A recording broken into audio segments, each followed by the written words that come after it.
Ang walang kapantay na martial god, unang yugto. Kabanata 366, ang siyam na Dragon Mountain Chain. Oo, pagkatapos ng laban, umalis siya. Sabi ni Linfang na parang normal lang. Pagkatapos ay bumaling siya kay Duan Xinye. Sabay kaming pupunta dito ni Aozu, dapat bumalik ka na. Sige, sabi ni Duan Xinye habang tumatango sa cute na paraan, ngunit mahigpit niyang hinawakan ang kamay ni Linfang, nag-aatubili siyang iwan siya, sinabi niya. Mag-ingat ka, huwag kang mag-alala. Sabi ni Linfang habang nakangiti sa malambing na paraan. Maya-maya pa ay unti-unting humiwalay ang kanilang mga kamay sa isa't isa. Duan Xinye pagkatapos ay naglakad pabalik habang iniikot ang kanyang ulo paminsan-minsan, na parabang natatakot siya na si Linfang ay tumakas at hindi na babalik. Nangako si Linfang sa kanya ngunit natatakot pa rin siyang mawala siya, dahil labis siyang nagmamalasakit sa kanya, natatakot siya sa ideyang mawala siya. Nakangiti si Linfang sa buong oras. Nang ang silweta ni Duan Xinye ay ganap na nawala sa kanyang paningin ay napalingon si Linfang. Sa sandaling iyon, mukhang malabo ang ekspresyon ng mukha ni Wen Aozu, may ngiti siya ngunit walang ngiti sa kanyang mukha. Matagal na silang hindi nagkita ngunit si Linfang ay nakalusot na sa Zuanqi Layer, siya ang naging nangungunang estudyante ng Celestial Academy. Siya ay sinasamba at iginagalang ng maraming tao at nakuha pa niya ang puso ng prinsesa, si Linfang ay talagang tinatamasa ang magandang buhay kamakailan. Bakit tayo may karwahe? Tanong ni Linfang na nagpawala ng malabong ngiti sa mukha ni Wen Aozu. Tumingin si Linfang sa karwahe, hindi pa siya babae at nagdala si Wen Aozu ng karwahe para sunduin siya. Sino ang nakakaalam, baka gusto mong tumakas kasama ang prinsesa, kaya nagdala ako ng karwahe. Sabi ni Wen Aozu habang tumatawa na nagpaikot ng mata ni Linfang sa galit. Hindi niya pinansin si Wen Aozu at sumakay sa karwahe. Umupo si Wen Aozu sa harap ng hinihimok sa mga kabayo gamit ang litigo habang nagsimula silang humakbang ng mabagal. Nasaan ka nitong mga nakaraan? Tanong ni Linfang habang nakaupo siya sa tabi ni Wen Aozu sa harap ng karwahe. Ako ay nasa Nine Dragon Mountain Chain, sa tuktok ng Mount Sword. Sabi ni Wen Aozu. Doon, umikit ako sandali at nagawa kong makalusot sa Zuanqi Layer. Naging matagumpay ako sa aking pagsasanay. Nine Dragon Mountain Chain. Mount Sword. Bulong ni Linfang. Sa silangan ng Imperial City, mayroong isang malawak na hanay ng bundok na may maraming mabangis na hayop. Ito ay medyo katulad ng Blackwind Mountain. Ito ay isang napakalaking rehiyon at sa kabilang panig ng chain ng bundok ay isang kalapit na bansa. Narinig din ni Linfang na ang makapangyarihang Yuklan ay nakatira sa isang kagubatan sa loob ng chain ng bundok na iyon. Nabanggit ni Wen Aozu ang Mount Sword, isa ito sa matataas na taluktok sa chain ng bundok na iyon. Oo, ang pagsasanay ng mga kasanayan sa espada sa Mount Sword ay mahusay, pinagbuti ko ng husto ang aking landas ng pagtatanim ng espada, dapat ka ring pumunta doon kapag may oras. Paliwanag ni Wen Aozu. Sa Imperial City, ang mga matatapang na cultivator ng espada ay partikular na gustong pumunta sa Mount Sword para sanayin ang kanilang mga kasanayan sa espada, ngunit sabi ng mga sabi-sabi na hindi magandang pumunta doon ng madalas. Para sa isang cultivator ng espada, ang pinakamagandang oras upang pumunta ay bago makapasok sa susunod na layer o kapag ang isa ay nasa bingit ng pag-unawa ng isang bagong bagay tungkol sa mga espada. Ang pagpunta doon ng masyadong maraming beses ay magkakaroon ng kabaligtaran na epekto at magiging mas mahirap ang landas ng isang tao. Siyempre, chismis lang iyon. Tara na, biglang sabi ni Linfang na ikinagulat ni Wen Aozu. Ano ngayon? Tanong ni Wen Aozu habang sinusulyapan si Linfang gamit ang kanyang magagandang mata. Oo, ngayon na, sabi ni Linfang habang determinadong tinatango ang kanyang ulo. Natigilan si Wen Aozu, tinitigan niya si Linfang at nanatiling nagyelo sa kinatatayuan, na pagtagumpayan ng kalituhan. Baliw ka, kung alam ko lang sana ng maaga, hindi ko na sinabi sa'yo. Galit na sabi ni Aozu. Kaagad pagkatapos, ang mga kabayo ay umaandar ng buong bilis, ang mga gulong ng karwahe ay gamulong sa hindi kapanipaniwalang bilis sa buong lupa. Ang karwahe ay gumagalaw patungo sa silangan ng buong bilis. Ang Imperial City ay isang napakalaking lugar. Pinamaneho ni Wen Aozu ang karwahe ng buong bilis sa Imperial City, ngunit nakarating sila pagkatapos lamang ng isang araw na paglalakbay. Nagunat si Wen Aozu habang nakatingin sa napakalaking chain ng bundok na puno ng mabangis na hayop.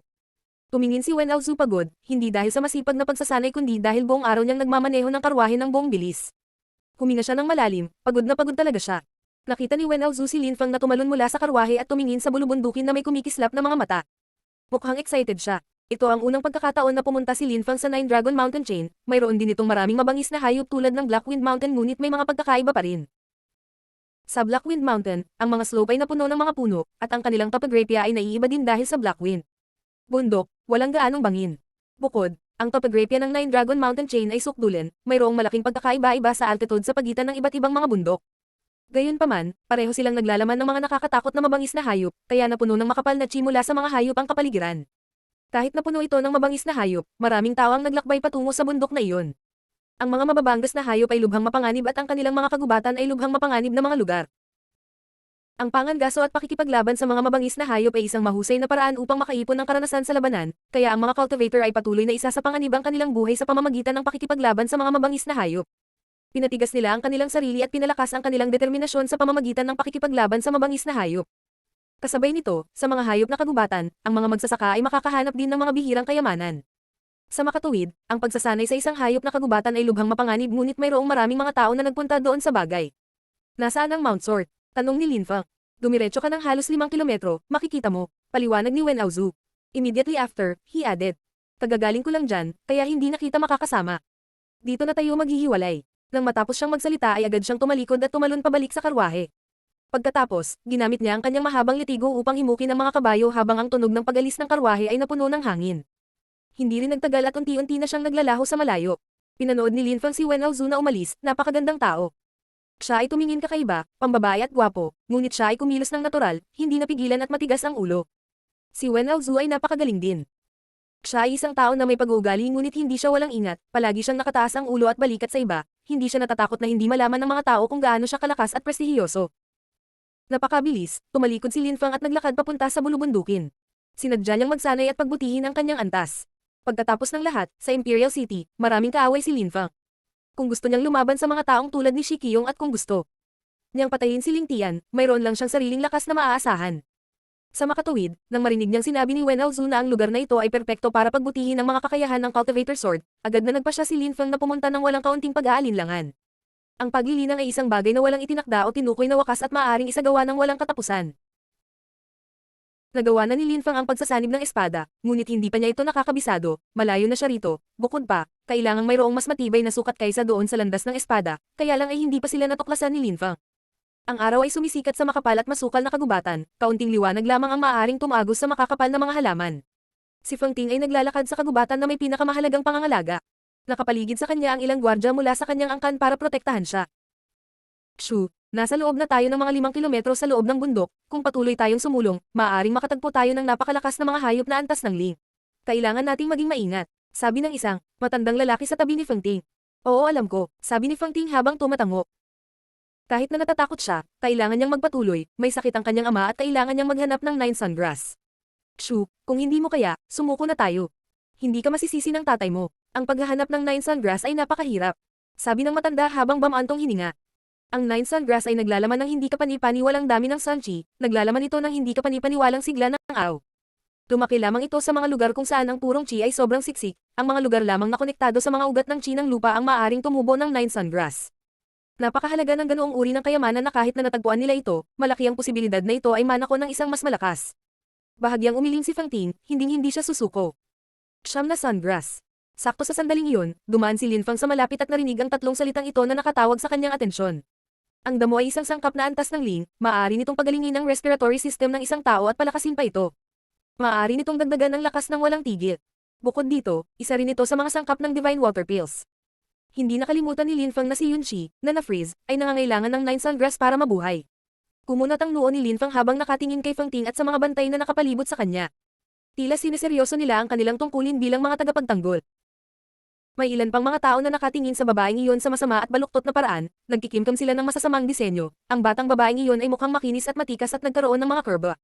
Hindi niya maramdaman ang mga tingin ng masasamang taong iyon, ngunit sa matinding sentido at karanasan ni Lin Feng, madali niyang napansin ang mga ito. Ngunit si Lin Feng ay isang estranghero, magagawa ba niyang alagaan siya? Bahagya siyang gumalaw at agad na dumating ang grupo ng dalaga na ikinagulat ng mga gwardya, na pagkatapos ay tinitigan siya ng nakamamatay na mga tingin. Sino ka? Tanong ng matandang gwardya na nasa harap ni Feng Ting. Siyempre siya ay napakamaingat, sa Nine Dragon Mountain Chain, pinatay ng ilang napakalakas na cultivator ang mga mahihina para nakawin ang kanilang mga mahalagang kayamanan, ito ay isang napakapangkaraniwang pangyayari, kaya't kung may biglang sumulpat sa kanila, sila ay kailangang maging labis. Ingat, alam mo ba kung saan makikita ang 9 sungrass? Tanong ni Lin Feng sa babae. Pinagmasdan ni Feng Ting si Lin Feng, siya ay mukhang malinis, misteryoso at gwapo. Hindi, ayoko. Sabi ni Feng Ting habang iiling. Siya ay dumating umaasa na makatagpo ito sa pamamagitan ng kapalaran. Walang idinagdag si Lin Feng, gusto lang niyang malaman kung mayroon silang impormasyon sa 9 sungrass. Ang walang kapantay na martial god, unang yugto. Kabanata 367, Mount Sword. Magtulungan tayo, ano ang tunog? Sabi ni Lin Feng pagkatapos manatiling tahimik saglit. Hindi siya pamilyar sa lugar na ito, kung makakahanap talaga siya ng ilang 9 sungrass at pagbutihin ang kanyang sword skills, tiyak na maglalaan pa siya ng ilang oras sa 9 Dragon Mountain Chain para tumulong sa kanilang paghahanap. Ang ganitong pagkakataon ay napakahirang. Nanatiling tahimik si Feng Ting at hindi pinansin ang tanong ni Lin Feng, at pagkatapos ay narinig ni Lin Feng ang matandang lalaki sa tabi niya na nagsabi. Hindi na kailangan, sorry, hindi natin kailangan ng isa't isa. Mas makabubuti kung tayo ay gagawa ng sarili nating paraan. Talaga, bakit gusto mong manatili sa amin? Sino ka? Sabi ng isang guard na parang kinakabahan. Inilibot ni Linfang ang kanyang mga mata at naglabas ng malamig na enerhiya na ikinagulat ng mga tao. Pakiramdam nila ay magyayelo sila sa lugar. Gaano kalamag? Mabilis silang natahimik lahat. Dahil iyon ang kaso, pupunta ako. Sabi ni Linfang habang bahagyang umiiling. Kung ang batang babae ay pumayag na manatili sa kanya, iyon ay magiging mabuti para sa kanya. Kung si Linfang ay kasama niya, hindi siya nasa panganib, ngunit siya ay nanatiling tahimik. Mabilis na nagpatuloy si Linfang sa kanyang paglalakad. Kumikislap ang mga mata ni Fang Ting kung gaano kadiretso. Ang ganitong mga tao ay bihirang mahanap. Dumating si Linfang at nagtanong kung alam niya kung saan mahahanap ang Nine Sun Grass at higit pa doon ay nagtanong kung maaari siyang sumama sa kanila, bukod pa, nanatili siyang hindi nababagabag ng tanggihan nila ang kanyang alok. Nagpatuloy si Linfang sa paglalakad pasulong at biglang binilisan ang pagtakbo palalim sa bundok. Ewu! Napansin ng isang lobo na may ilang tao na nakapasok sa teritoryo nito at nagpakawalan ng mahinang alulong habang tumatakbo patungo kay Linfang. Biglang umilo ang liwanag mula sa espada at natusok ang ulo ng lobo nang bumagsak ito sa lupa, naging bangkay na ito. Bukod dito, ang silwete ni Linfang ay agad na naglaho sa lokas yung iyon. Hindi lang ang lobo ang nauwi sa ganoon, pagkatapos noon, maraming mabangis na hayop ang umatake kay Linfang ngunit walang kabuluhan ang lahat, hindi man lang nila nagawang pamagalin si Linfang. Si Linfang ay gumagapang sa kagubatan na parang bulalakaw habang pinapatay niya ang mga mabangis na hayop, mukha siyang maringal. Pagkaraan ng maikling panahon, lumabas si Linfang sa mahiwagang kagubatan at huminto. Sa kanyang harapan ay may isang matayog na taluktok ng bundok, napakataas nito na tila isang halijing umaalalay sa langit. Ang higit na ikinamangha ni Linfang ay ang bundok ay nakakagulat na parang isang espada. Ang tuktok nito ay tila dulo ng isang espada. Tila, tinatangay nito ang langit. Mount Sword, ito ay isang mountain chain ng siyam na hugis espada na bundok, iyon ay Mount Sword. Natigilan si Linfang, pagkatapos ay nagsimulang kumikislap ang kanyang silweta patungo sa tuktok ng bundok na nakaharap sa siyam na bundok ng espada. Mula sa tuktok ng bundok na iyon, ang anggulong ito ang pinakamainam para sa pagmamasid sa kanila. Magagawa niya ang pagkakaiba sa pagitan ng bawat bundok. Hindi nakakagulat na sinabihan ni Wen Aozu si Linfang na dumiretso sa kailaliman ng Nine Dragon Mountain Chain at pagkaraan ng 5 kilometro ay makikita niya, at sa katunayan, iyon ang nangyari. Kahit sino, kapag nakikita ang siyam na matataas na bundok na ito, ay malalaman na sila ay Mount Sword. Ngunit mayroon talagang ilang mga kababalaghan na nilikha ng kalikasan, nakakagulat, ang lupa ay lumikha ng siyam na matayog na bundok na kahawig na mga espada na tila tumatagos sa kalangitan, napakapambihira. Anong makapangyarihang mga espada? Sa wakas, dumating si Linfang sa paanan ng bundok at tumayo sa isang napakalaking bato sa isang matarik na dalasdis. Pagkatapos ay mahinahon niyang tiningnan ang siyam na bundok ng espada, kailangan niyang mag-concentrate ng husto upang makita hanggang sa kanilang mga taluktok, para makita niya ang buong espada. Gaanong dominanti? Itinaas ni Linfang ang kanyang ulo at tumingin sa tuktok ng mga bundok. Sa harap niya, nandoon ang siyam na dambuhalang espada, mukhang nangingibabaw ang mga ito, kayang tumagos sa lupa at langit, ito ay lubhang kahanga-hanga. Hindi ko kaya. Ang pagiging dominanti ay hindi gumaganap ng mahalagang papel sa aking landas ng espada. Pwede talaga ang bundok na iyon benepisyo ng mga espada na naglalaman ng dominanting aura, ngunit hindi ito angkop para sa aking espada. Hindi ko hahayaang maimpluwensyahan ang landas ng espada sa aking puso. Si Linfang ay nag-iisip ng malalim sa kanyang puso. Unti-unti siyang naalis sa mga iniisip niya. Sa katunayan, kung ang isang cultivator ay nagsimula pa lamang magsanay ng espada at random na hinigop ang enerhiya ng espada at pinagbuti ito, sila ay magiging mas malakas. Gayunpaman, ang espada ni Linfang ay mayroon ng sariling landas. Ang kanyang espada ay halos buhay at may sariling uri ng enerhiya. Hindi siya basta-basta makakasunod sa anumang landas ng espada, hindi naman siya magiging mas malakas, sa kabaligtaran, maaari itong talagang hadlangan ang kanyang kasalukuyang landas at magdulot ng malaking pinsala sa kanyang mga pagsulong sa hinaharap. Ang kailangan ni Linfang ay isang dalisay na puso na sumunod sa isang malinaw na landas. Dahil na-absorb niya ang ilan sa enerhiya mula sa mga bundok na ito, maaaring maimpluwensyahan nito ang landas ng espada sa kanyang puso. Sa paanan ng bundok, hindi kalayuan sa Linfang, may siluwet na umuusad ng kanilang espada ng paulit-ulit. Lalong lumalakas ito sa bawat galaw, naglalaman ito ng nangingibabaw na enerhiya na parabang naglalaman ito ng lakas ng kabundukan. Eksaktong naisip ko, ang simpleng pagmamasid sa Mount Sword ay hindi makakapagpasulong ng sinuman, hindi ito ganoon kasimple. Bulong ni Linfang. Walang kaunting pag-aalinlangan, ang espada ng taong iyon ay nagiging mas malakas sa bawat paggalaw at napuno ng isang nangingibabaw na enerhiya na lumalakas din. Gaya ng inaasahan, ang cultivator na iyon ay natututo mula sa mga espada ng Mount Sword ngunit naglalaman ito ng chi ng Mount Sword. Pero, naintindihan ba talaga niya ang mga espada?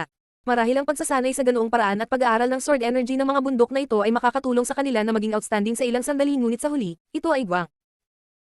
Ang isang tunay na cultivator ng espada ay hindi kailangang pag-aralan ang sword energy ng ibang sword paths, ang kailangan nila ay maunawaan ang sarili nilang sword energy at saka lamang sila makakalakad sa sarili nilang sword path, ito lang ang paraan na mapapakinabangan nila ang kanilang kinabukasan. Pag-unlad, magpalit tayo ng anggulo, baka magkaiba. Sabi ni Linfang. Kaagad pagkatapos, lumipad siya patungo sa silangan ng buong bilis, palagi siyang lumilipad at minsan, ibinoling niya ang kanyang ulo at tumitingin sa mga bundok. Si Linfang ay hindi huminto sa paglipad ng pataas at pataas. Habang mas mataas siya, mas napagtanto niya na ang mga bundok na ito ay kahanga-hanga. Tila kahit saan pumunta ang isang tao, walang makakatakas sa kanila.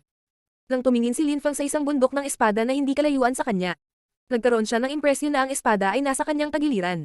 Si Linfang ay hindi huminto sa paglipad ng mas mataas, sa kanyang larangan ng paningin, mayroon na ngayong lahat ng 9 na bundok ng espada. Ang mga ito ay mukhang mas maliit at mas maliit, ngunit sila ay puno pa rin ng isang hindi kapanipaniwalang enerhiya ng espada. Nang tumapak si Linfang sa tuktok ng isang bundok, si Linfeng ay natulala. Sa sandaling iyon, mas mataas siya kaysa sa 9 na bundok ng espada. Napakagaling. Nakatingin siya sa 9 na espada. Gaano kalakas, parang papunta sila sa akin. Naisip ni Linfang. Lahat ng 9 na espada ay tila gumagalaw upang patayin siya. Ang lakas ng isang tao ay hindi maaaring lumampas sa mga batas ng sansinukob, gaano ka man kalakas, palaging may isang tao na makakalampas sa iyo sa huli. Sabi ni Linfang sa kanyang sarili, nakatingin sa 9 na bundok na ito ng espada. Sa sandaling nakatayo si Linfang sa paanan ng bundok, nakatingin siya sa mga bundok na ito at may impresyon na hindi kapanipaniwalang nangingibabaw ang mga ito, tila inaatake nila ang langit. Ngunit habang nakatayo sa tuktok ng isa pang bundok at nakatingin sa 9 na bundok na ito, ang kanyang puso ay napuno ng matayog na damdamin.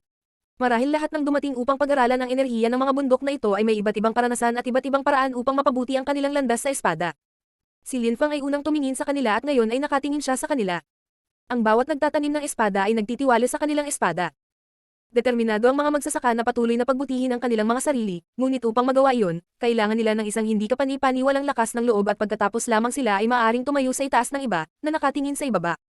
Si Linfang ay hindi na natiling nakatingin sa tuktok ng Mount Sword ng matagal. Ilang sandali pa ay bumaba na ulit siya.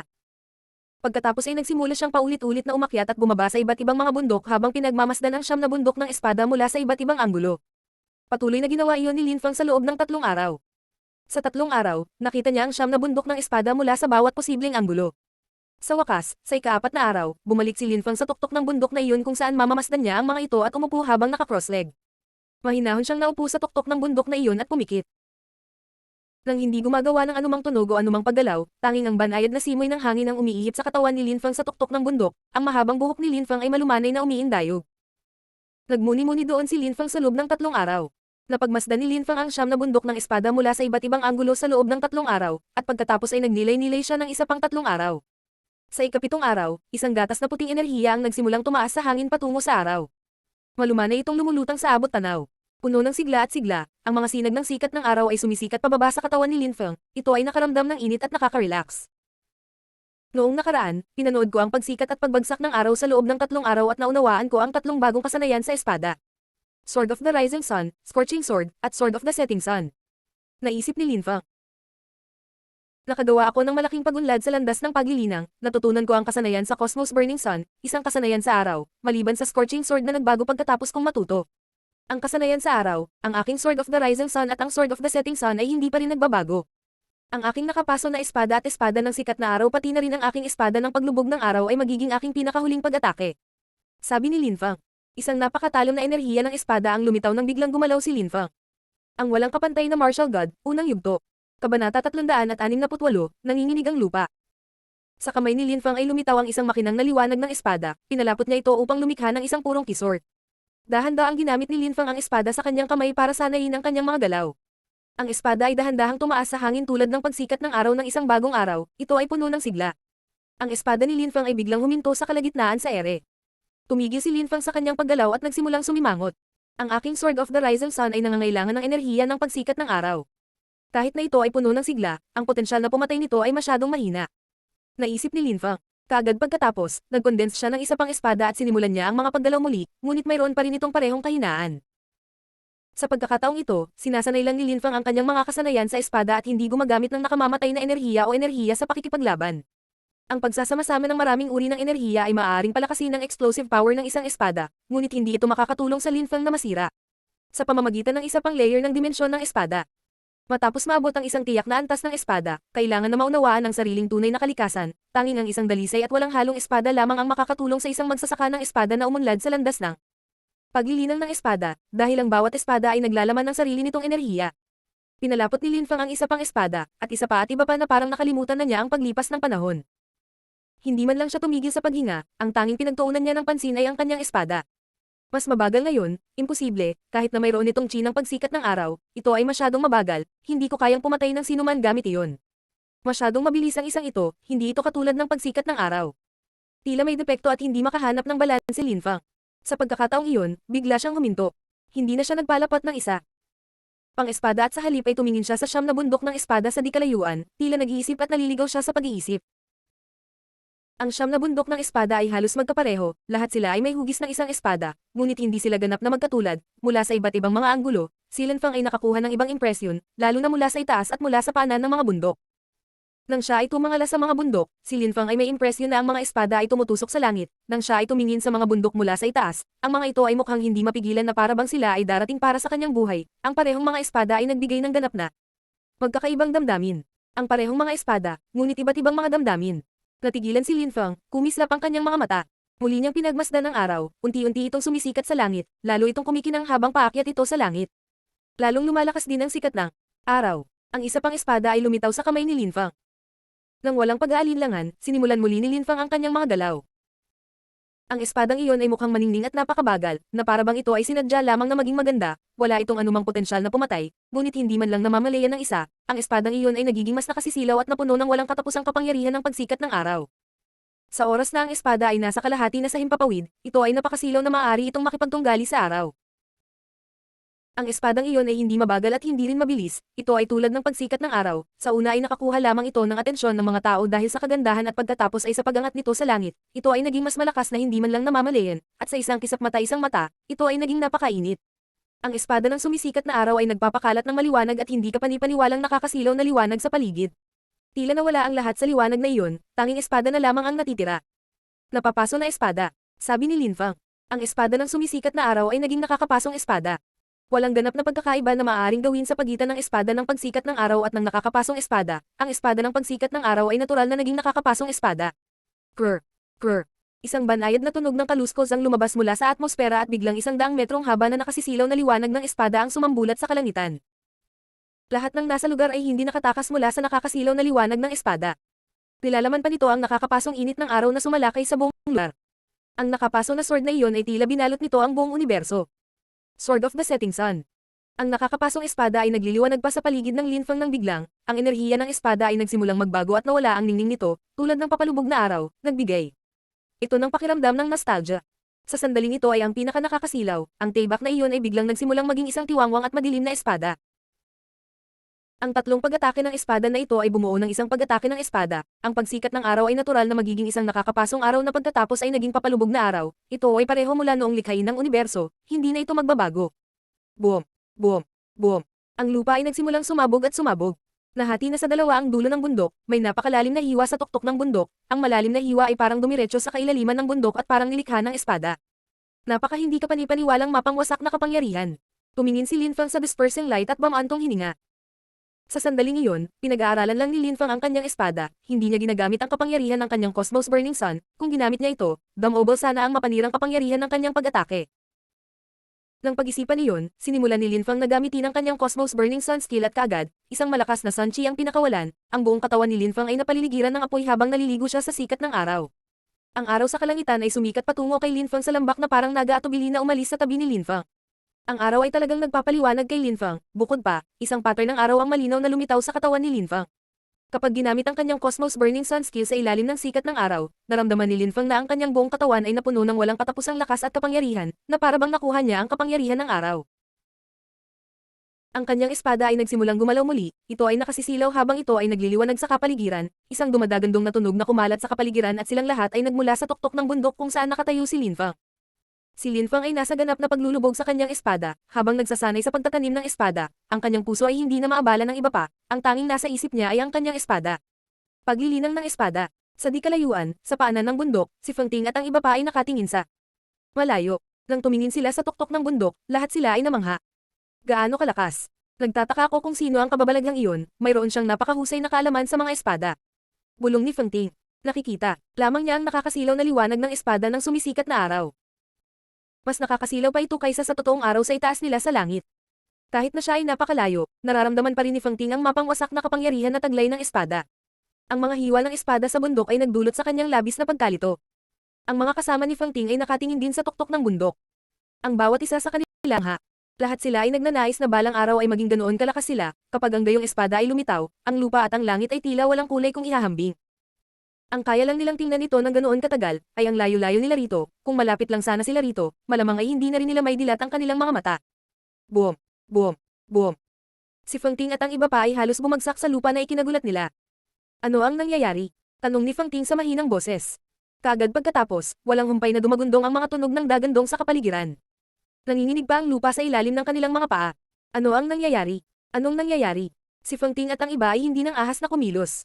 Ang lupa ay walang tigil na nanginginig sa ilalim ng kanilang mga paa, na para bang ang lupa ay malapit nang bumukas. Lalo itong nanginginig sa bawat segundong lumilipas. Ano ang nangyayari? Lahat sila ay may napakalaking dami ng pawis sa kanilang mga noo, hindi pa sila nakaranas ng ganitong kakaibang kababalaghan. Ang buong lupa ay tila babagsak sa ilalim ng kanilang mga paa. Itinaas nila ang kanilang mga ulo at nakita nila na ang bundok ay nanginginig din, ito ay nakakatakot. Si Feng Ting at ang mga kasama niya ay hindi lamang ang mga tao sa lugar, may iba pang mga tao na nagsasanay ng kanilang mga kasanayan sa espada. Sa sandaling iyon, lahat sila ay tumigil at lahat ay namangha, ang mga naglalakihang bato ay nahuhulog sa dalisdis ng bundok. Nagpapalabas ito ng dumadagandong na ingay na pumuno sa kapaligiran, ngunit ang pinaka-nakakatakot na bahagi ay na, sa harap nila, ang siyam na bundok ng espada ay marahas na nanginginig at nawasak.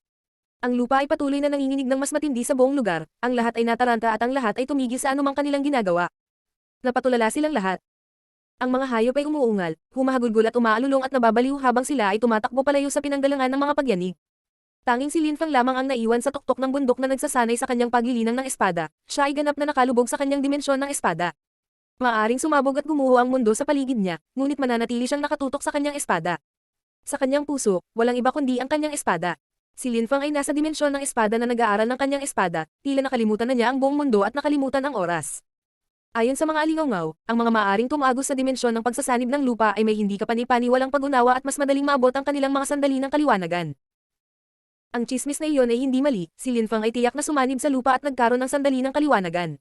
Isang hindi kapani-paniwalang enerhiya ng espada ang lumitaw at pinahirapan ang kapaligiran sa kabuuan ng ilang daang kilometro habang ito ay tumataas sa kalangitan. Ang hindi kapani-paniwalang sword energy na iyon ay pumuno sa kalangitan, ito ay walang tigil na lumalakas habang ang enerhiya ay kumalat sa isang mas malaking lugar. Ilang daang kilometro sa paligid ng bundok, ang lahat ng umaatres na mabangis na hayop ay hindi na nang ahas na gumalaw ng 1 pulgada at ang bawat magsasaka ay namutla na. Paano naging posible ang ganoong bagay? Paano makikita ang napakalakas na enerhiya ng espada kay Zuyu? Ang lakas ng espada na iyon ay maaaring sirain ng langit. Gotcha!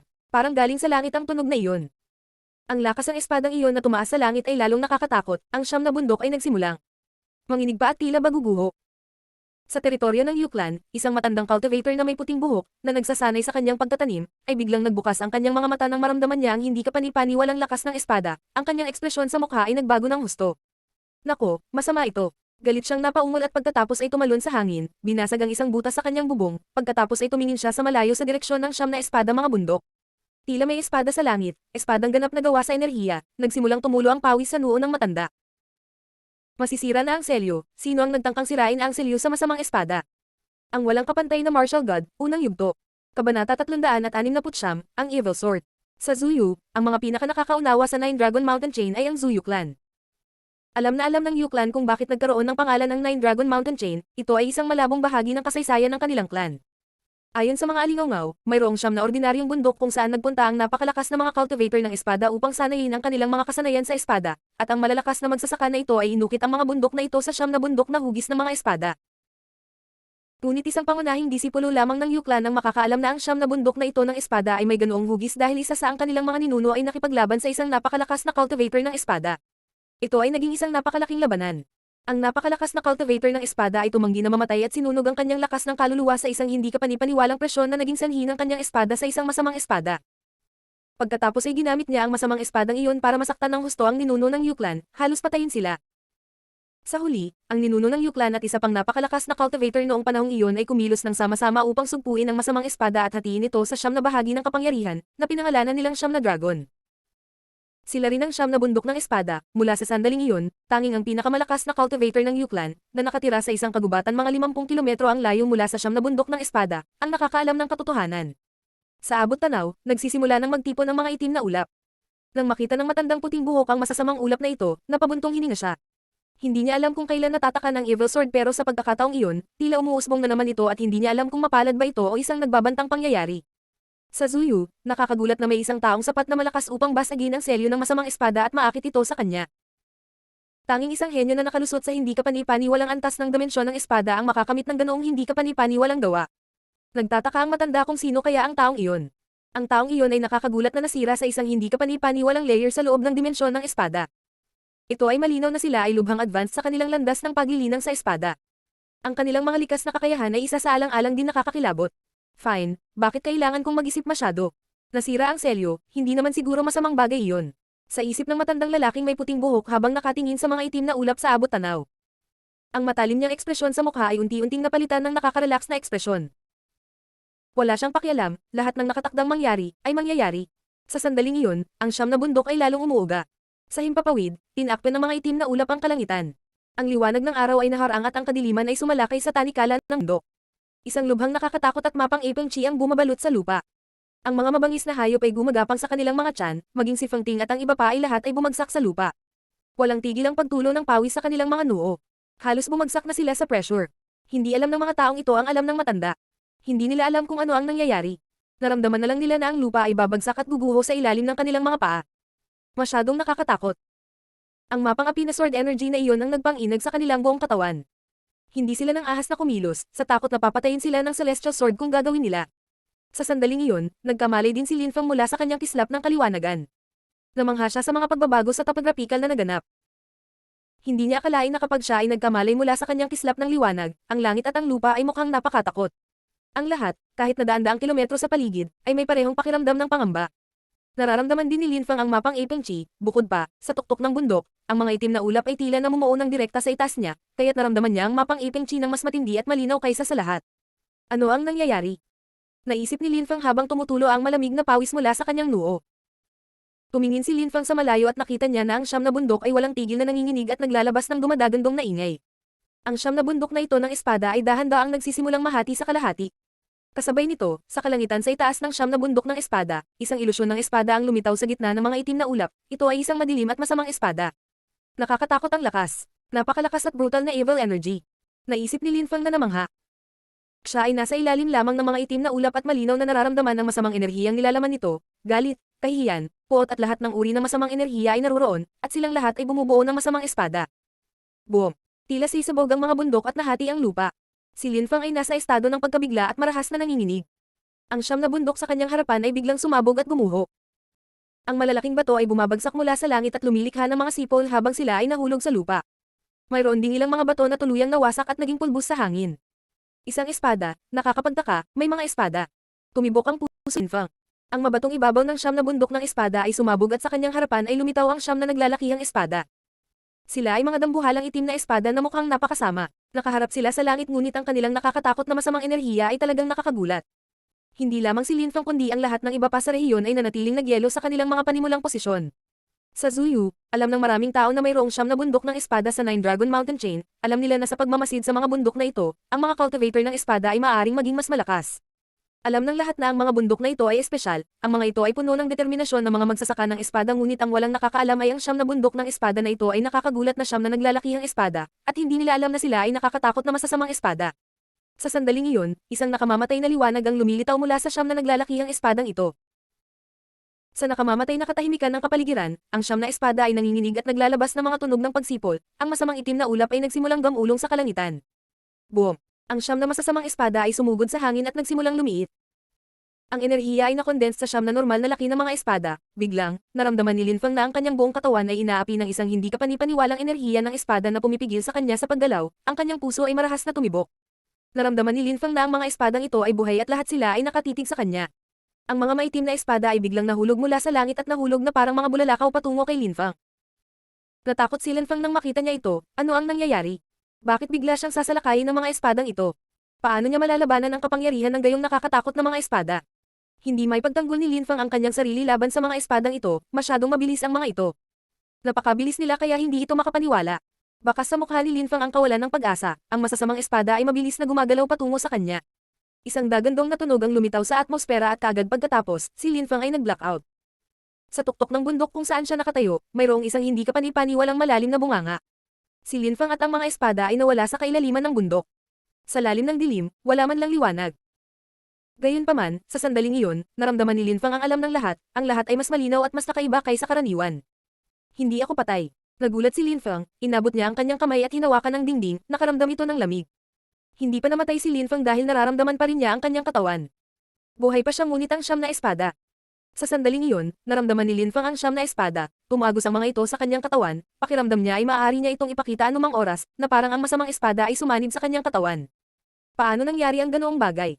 Pakiramdam ni Linfang ay isang bangungot ang lahat. Sinabi sa kanya ni Wen Zhu ang tungkol sa chain ng bundok kung bakit dumating si Linfang na maasang makagawa ng isang pambihirang tagumpay. Nang maramdaman ni Linfang na naiimpluwensyahan siya ng mga bundok, hindi niya sinisipsip ang enerhiya ng mga ito at sa halip ay pinag-aralan niya ang espada ng sumisikat na araw, ang nakakapasong espada at pati na rin ang espada ng papalubog na araw. Dahil nagkaroon siya ng isang pambihirang tagumpay sa pagsasanay ng kanyang kasanayan, bigla siyang nagkaroon ng isang sandali ng pagliliwanag, nahulog siya ng malalim sa sukat ng kanyang espada, ngunit nang siya ay magkamalay, lahat ng nasa labas ay gumuho. Ang siyam na bundok ng espada ay sumabog at nagsiwalat ng siyam na masasamang espada na umatake sa kanya at sumanib sa kanyang katawan. Masyadong nakakabaliw ang lahat, pakiramdam ni Lin Fengli napakabaliw nito para maging katotohanan. Ngunit ito ay katotohanan. Ang masamang Taebak ay nakakulong sa loob ng 1,000 taon, ito ay hamina ng husto. Sa paglipas ng mga taon ay nanatili itong tahimik at hindi kailanman nagtangkang sirain ang selyo, ngunit pagkatapos, si Linfang ay gumugol ng mga araw sa pag-aaral ng mga bundok ng espada at tila nagkaroon ng isang pambihirang tagumpay sa dimensyon ng kanyang espada. Iyon marahil ang umakit sa masamang espada, na pagkatapos ay sinira ang seal at sumanib sa katawan ni Linfang. Sa sandaling iyon, sumimangot si Linfang.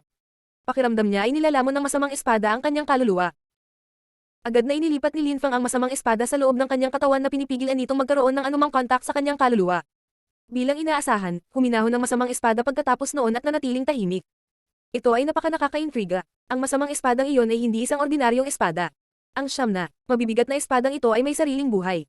Mukhang kailangan kong maghanap ng lugar para subukan ang mga masasamang espada na ito. Naisip ni Linfang ngunit hindi siya maaaring manatili sa mga bundok na ito. Ang silweta ni Linfang ay kumikislap, hinigop niya ang enerhiya ng espada at tila nag-transform sa isang espada. Hindi siya gumalaw patungo sa langit ngunit sa halip ay lumipat siya patungo sa lupa. Isang banayad na tunog ng kaluskos ang kumakalat sa kapaligiran. Tumawid si Linfang sa bundok at naglakbay sa loob ng bundok. Pagkaraan ng maikling panahon, sa wakas ay lumabas si Linfang mula sa bundok, sa sandaling iyon, ang itim na masamang ulap ay naglaho na, ang nakakatakot na mapang-api na enerhiya ng espada ay nawala na rin, ngunit ang tanawin ay biglang nag-iisa at nawalan ng malay. Si Linfang ay namangha, ang siyam na bundok ng espada ay ganap na nawala. Matapos mawala ang mga espada, isang nakakatakot na purong chi ang sumalakay sa buong lugar. Ang walang kapantay na martial god, unang yugto. Kabanata 370, mga ugat ng lupa. Iyon ay, tumiit ang mga mag-aaral ni Linfang. Matapos gumuho ang siyam na bundok ng espada, sumambulat ang purong chi na langit at lupa. Ito ay sobrang siksik, kahit na hindi malapit si Linfang, lubos pa rin niyang nararamdaman ang sobrang siksik na purong chi. Isang ugat ng purong chi. Ito ay isang malaking balon ng purong chi. Si Linfang ay namangha. Ang dalisay na chi na iyon ay naipon sa buong mga taon hanggang sa ito ay magmumula sa mga batong dalisay, parami ng parami. Ang mga batong dalisay na lumilitaw at tila ito ay naging minahan ng Purity Stone. Bukod dito, ang siyam na masasamang espada ay napakalakas, sila ay naruroon sa loob ng maraming taon, nakakaligo sila sa purong chi sa lahat ng oras na ito, hindi nakakagulat na sila ay napakalakas. Ang nasa sabik kay Linfang ay walang sino man ang naghinala na sa Nine Dragon Mountain Chain, sa ilalim ng siyam na bundok na itong espada, mayroong napakamahal na likas na yaman, isang hindi mabibaylang kayamanan. Bukod dito, si Linfang ang unang nakahanap nito, sa gayon, magagawa niyang magmina ng mga Purity Stone at makuha ang purong chi. Hindi. Ilang sandali ang nakalipas, ang mga masasamang espada ay nagdulot ng maraming panginginig, sila ay natakot at tinakot ang maraming tao. Napakabilis, babalik ang mga tao at malalaman na ang lugar na ito ay isang balon ng purong chi. Hindi masyadong nasasabik si Linfang, alam niya na sa mga ganitong sitwasyon, kailangan niyang manatiling malinis ang ulo. Ang isang balon ng purong chi ay hindi mabibili, bukod pa, naglalaman ito ng napakaraming kayamanan, kung ito ay matagpuan ng iba, lalaban na nila si Linfang para sa pagmamayari nito. Kahit na ang mga tinatawag na kapatid sa isa't isa sa mga marangal na angkan, mag-aaway pa rin sila sa Chi Vein. Sa Celestial Academy, mayroong 4 na balon ng purong chi. Nagawa na nila ang 4 na cultivation tower sa itaas nila, kaya malinaw kung gaano kahalaga at kahalaga ang purong chi. Hindi ko kayang sakupin iyon ng mabuti. Sa isip ni Linfang. Nakita ni Linfang kung gaano kakapal at kayaman ang dalisay na chi, halatang malaki ito, makakakit ito ng maraming tao at haantong sa isang digmaan. Walang kapangyarihan si Linfang na agawin ito. Nang isipin niyo ni Linfang, ang kanyang silweta ay kumikislap at gumapang siya sa kalangitan patungo sa balon ng purong chi. Kasabay nito, sinimulan niyang gamitin ang mga talamak na pandama mula sa pagsasanib ng lupa, lahat ng nakapaligid sa kanya ay malinaw niyang nararamdaman. Sa isang iglap, dumating si Linfang sa lugar kung saan nawasak ang siyam na bundok ng espada. Ang dalisay na chi ay lumulutang sa ibabaw ng lupa na parang ambon. Naglabas si Lin Fang ng hindi kapani-paniwalang dami ng enerhiya ng espada, isang espada na nabuo sa purong chi ang kumislap, at nagsimulang sumipsip ng purong chi ng walang tigil. Ang katawan ni Lin Fang ay naging espada at agad na tumagos ng malalim sa balon ng chi. Binuksan niya ang kanyang na stone sa kanyang singsing at inilagay ang lahat ng purity stone sa loob. Hindi man niya maabsorb ang lahat ng dalisay na chi ng balon, mapupulot man lang niya ang mga kayamanan sa loob, lalo na siya ang nakatuklas nito. Naglalaman ito ng napakaraming mahalagang kayamanan. Ang mga cultivator ay hindi kailanman tatanggi sa mga batong dalisay, kahit na hindi nila ito ginagamit, maaari rin nilang ipagpalit ito sa iba pang mga bagay. Ang mga batong dalisay ay ang pangunahing pera ng isang cultivator. Napakarami, walang sapat na espasyo sa aking na bato. Napakabilis, mukhang nasisiyahan si Lin Fang. Nakakabigla ang balon na iyon ng purong chi. Ito ay napuno ng mga batong kadalisayan, ang mga bato na may mababang kalidad ay maraming ngunit ang mga ito ay hinaluan ng mga batong kadalisayan ng average na kalidad din. Ito ay napakabaliw na kung saan-saan, si Lin Fang ay nakatagpo pa ng ilang mahalagang nakasisilaw na kayamanan, mga batong dalisay na mas mataas ang kalidad. Ang isang purity stone na mas mataas ang kalidad ay katumbas ng 10,000 purity stone na mas mababang kalidad. Ito ay walang kapantay. Ayoko ng mga mababa ang kalidad. Nagpa siya si Lin Fang, limitado ang espasyo sa kanyang batong na. Kung gagamitin niya ang lahat para sa mga dalisay na bato na may mababang kalidad, hindi siya magkakaroon ng sapat na espasyo para sa mga dalisay na bato na may average na kalidad. Bukod pa, hindi niya kailangang mag-alala tungkol sa balon na walang sapat na kadalisayan ng mga bato ng karaniwang kalidad. Sa makatuwid, nagpa siya si Lin Fang na talikuran ng mga dalisay na bato na may mababang kalidad, sa paraang iyon ay makakakolekta siya ng pinakamalaking halaga. Si Lin Fang ay gumawa ng kayamanan, ang lugar na iyon ay umiral sa loob ng libu-libong taon at ito ang unang pagkakataon na si Lin Fang ay nakaipon ng ganoong yaman, ang pagiging mayaman ay isang kahangahangang pakiramdam. Magagawang ibigay ni Lin Fang ang mga purity stone na ito sa kanyang mga tropang Chi-Xi para gamitin sa kanilang kultibasyon. Ito ay magiging lubhang kapaki-pakinabang sa kanila. Makakalikha si Lin Fang ng isang napakalakas na hukbo. Nalampasan ni Lin Fang ang maraming henyo sa kanyang edad, wala siyang panlipunang background, walang impluensya, at umaasa lamang sa kanyang sarili. Dahil doon, siya ay gumagawa ng sarili niyang saklaw ng impluensya, binigyan siya ni Liu Kanglan ng hukbo ng Chi-Xi para sa layuning iyon. Si Lin Fang ay gumagalaw sa ugat ng lupa sa buong bilis na kumukuha ng pinakamataas na kalidad na mga batong dalisay. Ano ito? Sa sandaling iyon ay biglang natuklasan ni Lin Fang ang isang mahalagang kayamanan, mayroon itong siyam na dahon na nagpapakalat ng maliwanag na puting liwanag. Mayaman ito sa sunchi at malapit sa lupa. 9 Sungrass. Tumiit ang mga mag-aaral ni Lin Fang, sa katunayan, ang enerhiyang iyon ay yaong ng 9 Sungrass. Ang 9 Sungrass ay mayroong siyam na talulot na sumisipsip ng sunchi at pinalapot ito. Ang dalisay na chi ng langit at lupa pati na rin ang sunchi ay lahat ay lubhang kapaki-pakinabang sa mga magsasaka, bukod pa, kailangan nilang mag-mature sa loob ng maraming taon at ang posibilidad na maabot nila ang maturity ay napakababa. Ang 9 Sungrass ay nasa gitna ng mga masasamang espada na ito sa loob napakaraming taon, at nasipsip ang sunchi at purong chi, lahat ng ito ay naging perpektong kondisyon ng paglaki. Maaari kang magsuot ng bakal na sapatos sa walang kabuluhang paghahanap, ngunit makikita mo ang iyong hinahanap kapag huminto ka sa paghahanap. Agad na naisip ni Lin Fang na angkop ang ekspresyong ito para ilarawan ang sitwasyong kinaroroonan niya. Kailangan niya ng 9 Sungrass at mayroon itong biglang sumulpot sa harapan niya nang hindi niya ito hinahanap. Kumislap ang kanyang silweta at sinimulan niyang kunin ang 9 Sungrass na inilagay niya sa loob ng kanyang na stone, upang itabi ang damong ito. Naghiwalay si Lin Fang ng isang espesyal na lugar sa bato. Si Lin Fang ay kumikilos at nag-react, siya ay maingat na naghanap ng higit pang 9 Sungrass, hindi alam ni Lin Fang kung gaano karaming purong chi ang nilalaman nito, ngunit ito ay isang tunay na kayamanan.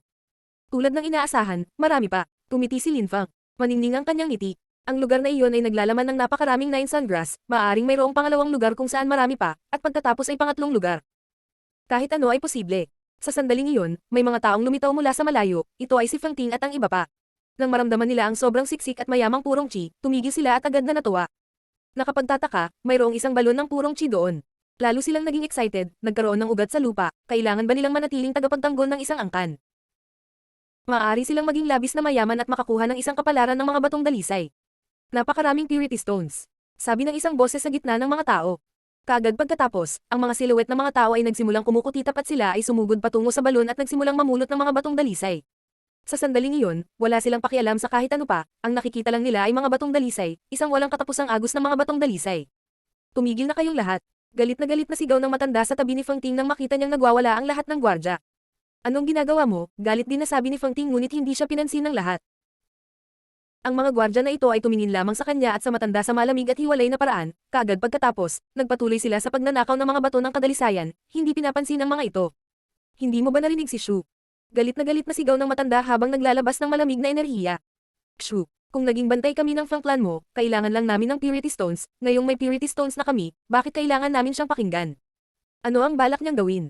Pero, laban sa lahat ng inaasahan, siya ay mukhang maganda, maghintay hanggang sa matapos tayong kumuha ng mga purity stones at pagkatapos ay magsaya tayong magkasama. Sabi ng isang malakas na gwardya na may masamang boses, nakatitig siya kay Feng Ting, lalo na sa kanyang makapal na dibdib, punong pagnanasa ang mga mata ng lalaki. Nang marinig siya ng ibang gwardya na namumulot ng mga batong dalisay, nagtawanan silang lahat, katawa-tawa siya. Namutla si Feng Ting. Ang daming bastos. Bukod dito, kumirat din ang puso ng matanda ngunit pareho silang walang magawa. Kshu, mamulot din tayo ng mga purity stone. Sabi ng matanda. Tumanggo si Feng Ting at pareho silang nagsimulang mamulot ng mga purity stone dahil hindi na sila umasa sa mga gwardya. Kshu, tingnan mo, Jan. Sa sandaling iyon, habang namumulot ng mga batong dalisay, lumiit ang mga balintataw ng matanda, may nakita siya sa lupa, kumikislap. Nine Sungrass, ito ay Nine Sungrass. Nagulat si Feng Ting, nanginginig siya mula ulo hanggang paa. Talaga, Nine Sungrass yan, Shu, kunin mo na agad. Sabi ng matanda sa mahinang boses. Tumanggo si Feng Ting at naglakad patungo sa damuhan, iniunat niya ang kanyang maliit na kamay patungo sa Nine Sungrass ngunit ang kanyang masyadong maikli ang braso para maabot ito. Pito. Sa sandaling iyon, isang boses ang biglang lumitaw sa kapaligiran. Hindi nakuha ni Feng Ting ang anumang bagay ngunit sa sandaling iyon, ang Nine Sungrass ay agad na nawala, kasabay nito, isang silhouette. Ang dumaan sa kanya. Pito. Sabi ni Lin Feng habang nakatingin sa Nine Sungrass sa kanyang kamay, buong puso siyang nakangiti, pagkatapos ay inilagay niya ito sa kanyang singsing.